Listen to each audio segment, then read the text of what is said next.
Hello friends, അപ്പം ഇപ്പോഴത്തെ trending ആയിട്ടുള്ള മാംഗോ റെസിപ്പിയാണ് നമ്മൾ ഉണ്ടാക്കാൻ പോകുന്നത്. അപ്പം നമ്മൾ ഫസ്റ്റ് നമ്മൾ മാംഗോ ചെറുതായി കട്ട് ചെയ്തെടുക്കുക. എന്നിട്ട് നമുക്ക് ഇതൊക്കെ നമ്മൾ പുളിഞ്ഞ വെള്ളത്തിലിട്ട് അതിൻ്റെ നീരെടുക്കുക, ഇത് ഒഴിക്കുക. എന്നിട്ട് നമുക്കത് കുറച്ച് ഈത്തപ്പഴം അടിച്ചിങ്ങാണ്ട് ഒഴിക്കാം.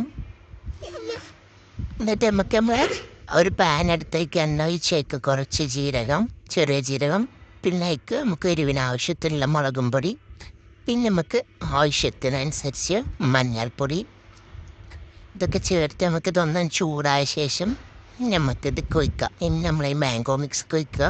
എന്നിട്ട് നമുക്ക് ആവശ്യത്തിനുള്ള ഉപ്പിടുക. എന്നിട്ട് നല്ല പോലെ നന്നായിട്ട് മിക്സ് ചെയ്തെടുക്കുക. എന്നിട്ട് കഴിക്കുക. അപ്പോൾ വളരെ ടേസ്റ്റാണ്. അപ്പോൾ എല്ലാവരും അങ്ങ് ട്രൈ ചെയ്ത് നോക്കുക.